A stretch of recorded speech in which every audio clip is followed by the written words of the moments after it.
नमस्कार। मैं सैयद अख्तर श्री अरविंदो सोसाइटी की ओर से आपका बहुत बहुत स्वागत व अभिनंदन करता हूं।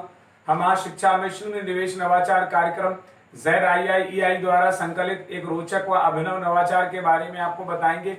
हम इनोवेटिव पाठशाला के अंतर्गत NCERT के प्राइमरी सेक्शन के कक्षा 2 की गणित की पुस्तक गणित का जादू के पाठ 9 मजेदार दिन के नवाचार अभिनव शिक्षण तकनीक की गतिविधि शब्द सागर का इस वीडियो में क्रियान्वयन करेंगे। हम आशा करते हैं कि आप इस वीडियो को देखने के उपरांत इस नवाचार तकनीक को अपने विद्यालय व कक्षा में अवश्य लागू करेंगे। इस पाठ को ZIIEI के कई नवाचार गतिविधियों से पढ़ाया जा सकता है, परंतु आज हम इसे शब्द सागर से समझेंगे। तो आइए पाठ का सार समझते हैं। प्रस्तुत पाठ मजेदार दिन साप्ताहिक दिनों, बच्चों के टाइम टेबल व सप्ताह के कार्य दिवसों व वर्ष के महत्व की जानकारी पर आधारित है। इस प्रकार इस नवाचार की यदि नवीनता को देखा जाए तो इसकी नवीनता यह है कि इसमें छात्र सहपाठियों के साथ मिलकर पाठ का पुनः अध्ययन करते हुए गतिविधि का आनंद लेते हैं, अपनी शब्दावली बढ़ाते हैं और अभिव्यक्ति की कला को समझते हुए लेखन शैली को मजबूत करते हैं।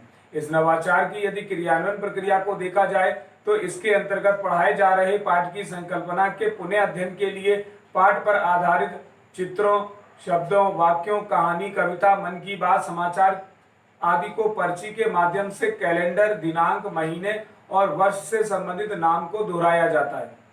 इस नवाचार की यदि क्रियान्वयन अवधि को देखा जाए तो इसके लिए 20 मिनट का समय निर्धारित किया गया है। साथ ही पूर्व प्रबंधन के लिए शिक्षक एक रंगीन चार्ट पेपर, बॉक्स और एक स्केच पेन की व्यवस्था करते हैं।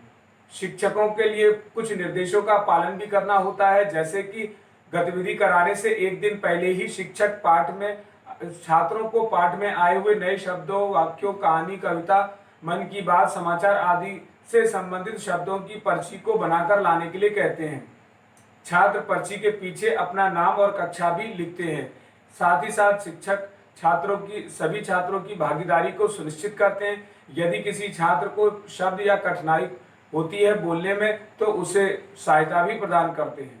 पुनः अध्ययन की प्रक्रिया के अंतर्गत पाठ से संबंधित नए शब्दों, वाक्यों से जुड़ी हुई पर्ची बनवाकर और पढ़वाकर कैलेंडर, दिनांक, महीने, वर्ष से संबंधित नाम व उनकी पहचान को पाठ में दोहराया जाता है। गतिविधि को शुरू करने से पहले पूर्व शिक्षक इस बात का ध्यान रखते हैं कि पाठ को पहले से पढ़ाया गया हो और उसकी व्याख्या भी की जा चुकी हो।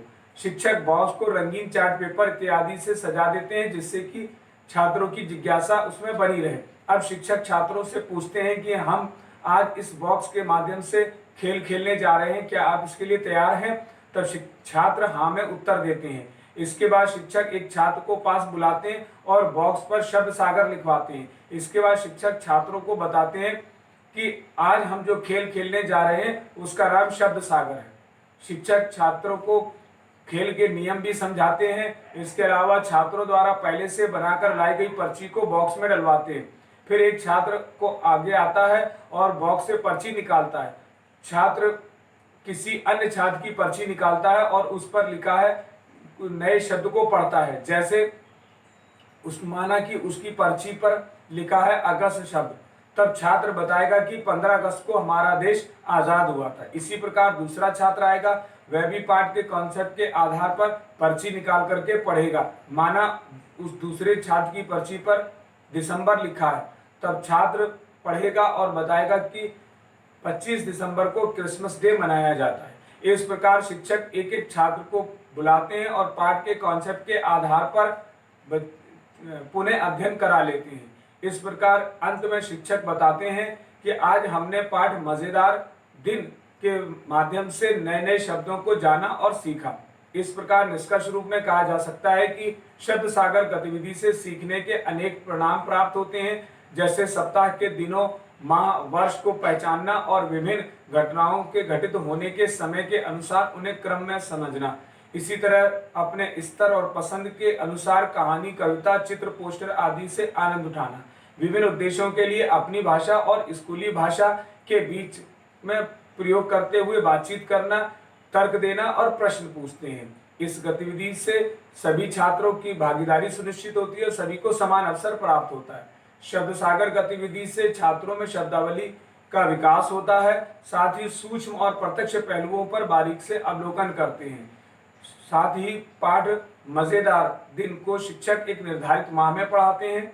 इस नवाचार में से पीआरटी अनुपात के साथ साथ एनसीएफ 2005 के उद्देश्यों की भी पूर्ति होती है। इस नवाचार से छात्रों में गहन सोच के साथ साथ आत्म जागरूकता, सृजनात्मकता, पारस्परिक संबंधों और जीवन कौशल मूल्य का विकास होता है। इस प्रकार इस नवाचार से छात्र अभिनव शिक्षण तकनीक को समझते हैं। तो कहा जा सकता है कि ये नवाचार वास्तव में एक अभिनव नवाचार है। ये नवाचार आपको कैसा लगा हमें जरूर बताएं। हम ऐसे कई दिलचस्प नवाचार आपके लिए लाते रहेंगे। आपसे अनुरोध है कि आप हमारा YouTube चैनल सब्सक्राइब जरूर करें। अगर आप इस वीडियो को फेसबुक पर देख रहे हैं तो हमारा पेज लाइक करना ना भूलें। नीचे दिए गए लिंक पर जाकर इनोवेटिव पाठशाला ऐप को भी डाउनलोड कर सकते हैं। इस वीडियो को देखने और लाइक करने के लिए आपका बहुत बहुत धन्यवाद।